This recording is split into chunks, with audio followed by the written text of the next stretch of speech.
How are you feeling about vaccine passports? Because in other countries, they're a ticket to freedom. You might need one here to get on a plane, go to a pub or a concert. Here's how they work. We're all longing for the day we can sip a drink at a pub with other people. Go to a concert.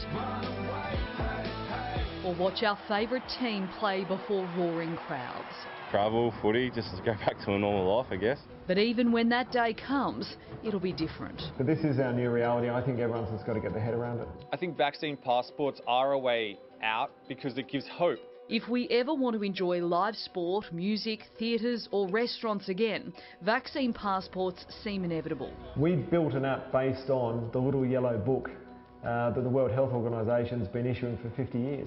So you just open your OnePassport app, click on immunisations, it shows you've got your COVID vaccination and it shows you've got your green certificate from the government.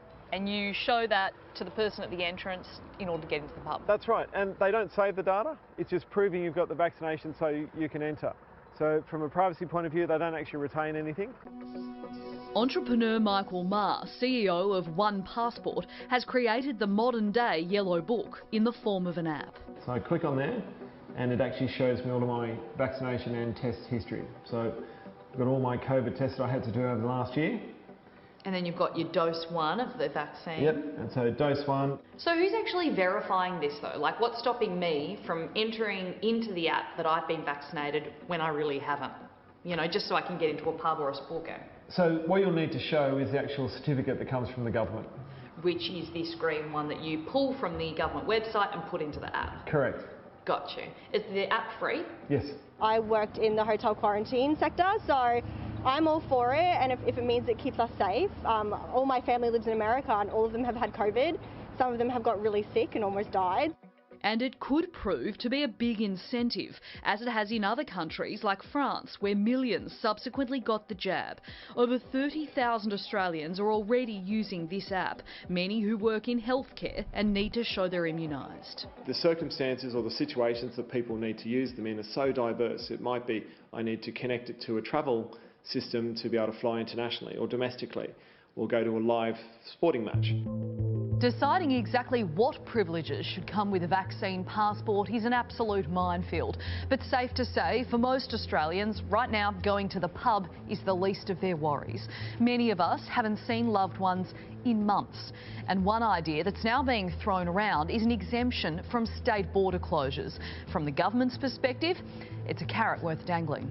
That's why I've had my first jab. As soon as we can go, we'll be off holidaying. Yeah, I'd love to go overseas, I'd love to, but obviously that might be a little bit hard at the moment, so, you know, just anywhere. I think it's a great idea, so I'm all for it.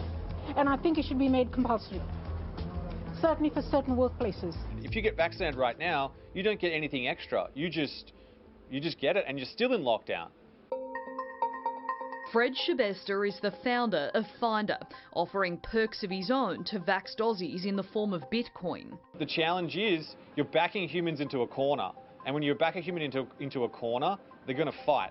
And that's why, you know, we've got these protests. I think people who have vaccine passports should be able to conduct commerce with each other, cafes and shop owners, and people who show that they're vaccinated can then go and obviously work together. It's like a big ecosystem, so restaurants are included. I think that's got to happen. Ma says his app is designed so you decide who you share personal information with. We want to give people the benefit of digital with the privacy of paper. It's going to come down to a debate on rights. My rights as an individual versus my responsibilities as a member of the community.